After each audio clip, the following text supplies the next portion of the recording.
Hi everyone, this is Sarah with the Queen Nana's Baking Channel. I'm so excited to have you all here today. We are going to be making a simple but seasonal Valentine's Day macaron just in time for the upcoming holiday.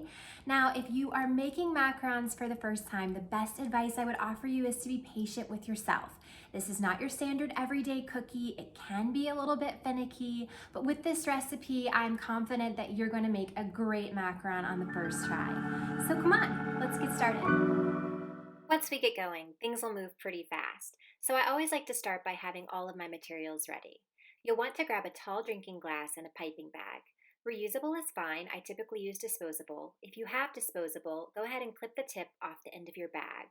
As for the tip, we'll be using something that has a slightly more narrow opening than you might be used to if you've done this before. It's because our design is a little more intricate.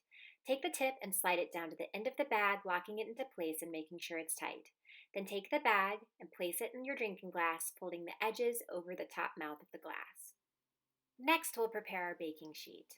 An average batch of macarons takes me about 2.5 baking sheets, so if you have more than one, go ahead and prepare them by printing off the template linked below and placing one on each sheet. Cover it up with parchment or a Silpat if you have one, either works just fine. Now it's time to get our dry ingredients ready. You'll need 2 medium-sized mixing bowls, a sifter, and a scale. Go ahead and grab one of your mixing bowls, either one is fine as long as they're roughly the same size, and place it on your scale, making sure it's tared out to 0. You'll also want to confirm that your scale is set up to measure in grams, as this is very important. You'll want to measure out 137.5 grams of almond flour. Now my scale doesn't measure in half grams, so typically I just try to shoot for somewhere between 137 and 138. You may go over, and that's fine. If so, just go ahead and pull out what you need and add back in what's necessary until you get to the desired weight.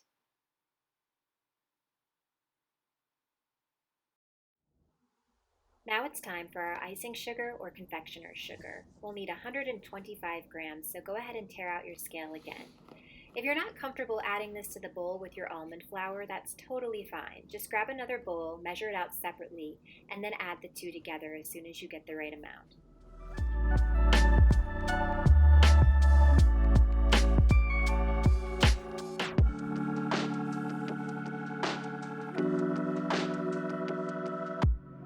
Once the ingredients are well incorporated, you'll want to sift them together twice.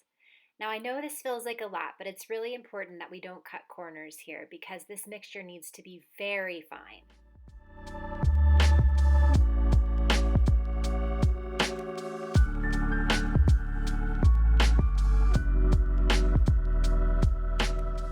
The next thing you'll need is some cream of tartar. We'll use that in a second, so just set it aside.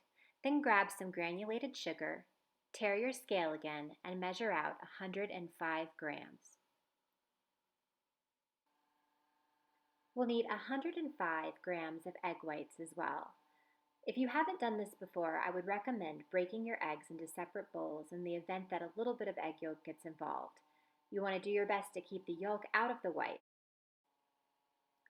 Whenever I use a stand mixer for meringue, I always start by wiping out the bowl. The bowl can collect dust or grease, and that can affect your final product. We'll want to use the whisk attachment for this step, so go ahead and put that on. Then we're going to pour our egg whites into the bowl of the stand mixer. I like to turn it on speed 2, that's 1 up from stir, for roughly a minute.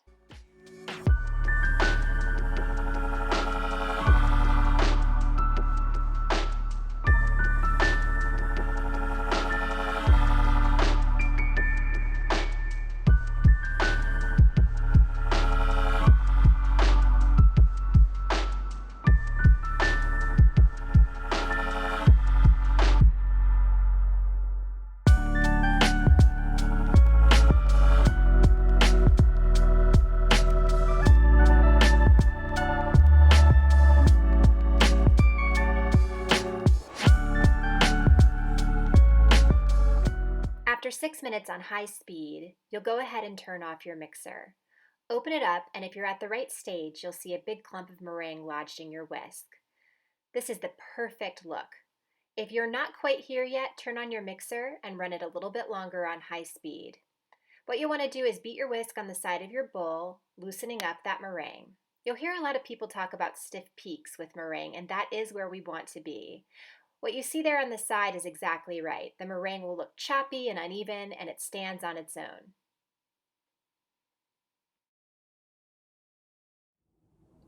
So guys, let's just talk for a quick second about macronage. This is the moment in the process where problems can arise if things aren't exactly right. So it's very important that you kind of develop an intuition for the correct consistency of the batter. When you're folding, remember you're going clockwise around your bowl while you're spinning the bowl counterclockwise. So you've got an action that's kind of moving like this.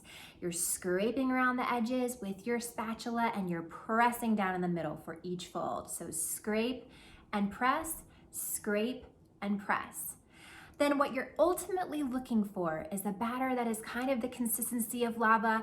I know that is a hard thing to imagine because most of us haven't seen lava, but think about it like something that would ribbon, something that feels smooth, it's not breaking up. And ultimately what you want to be able to do is scoop up a spatula of the macaronage and manipulate it into a figure eight without that stream of batter breaking, okay? So if you pick it up, you can't make that figure eight without the batter breaking, you're not there yet, keep going. And then once you get that figure eight kind of laying in the batter, you want it to sink down in. You want it to kind of dissolve around the sides. What that's going to guarantee is the smoothness of the top of your macaron.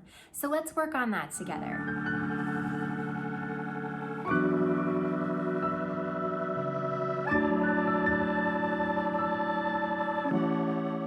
Once you've got your ingredients sifted, we'll start our folding. When you're doing this, you're going around the perimeter of the bowl clockwise with your spatula while you're turning the bowl counterclockwise. I always say it would be like going from 12 to 6 with your spatula and then pressing down in the middle. Make sure you scrape all the way along the sides and press all the way down to the bowl in the center. Some people describe this as a J shape, so if that works for you, go with that.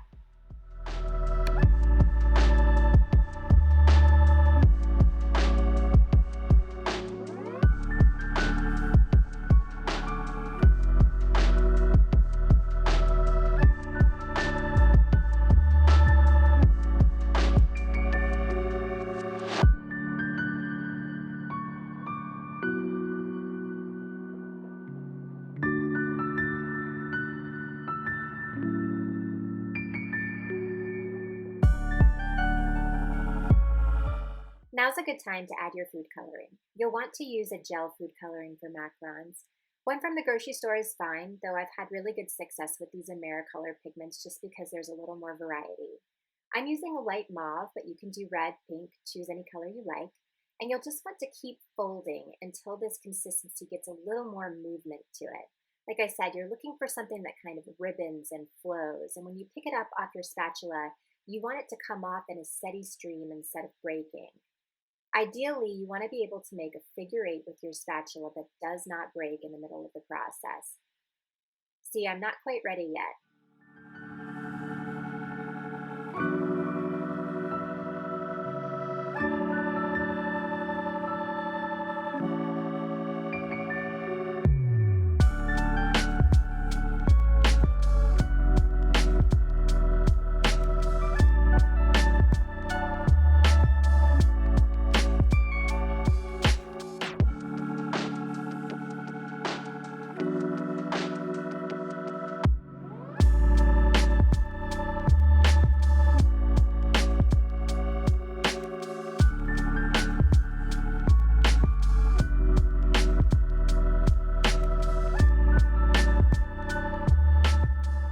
When piping macarons, you want to hold your bag at a 90-degree angle and try to fill the shape evenly so you don't end up with something lopsided.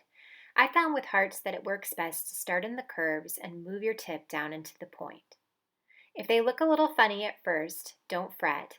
They'll even out while they're resting on the counter before they go in the oven.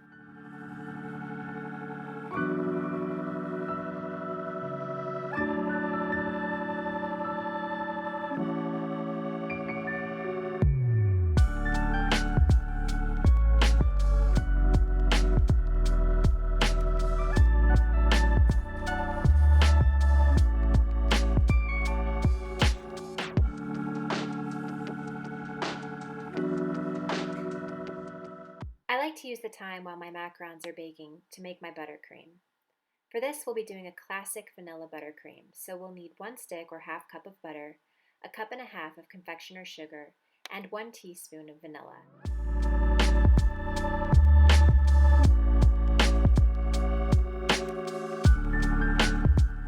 I made a lot of buttercream before learning to make it really well. The trick is you want to leave it on high speed for at least 5 minutes before adding anything else.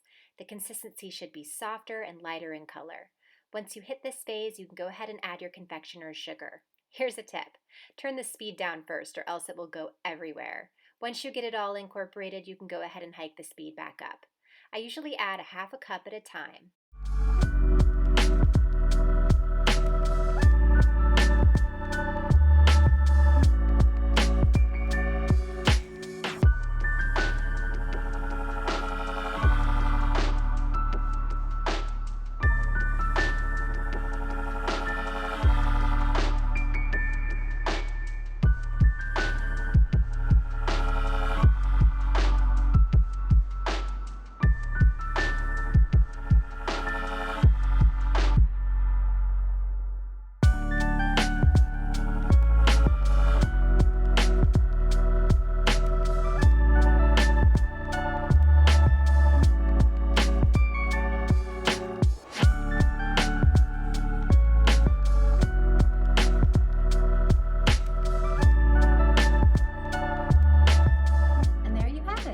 Delicious heart-shaped Valentine's Day macaron.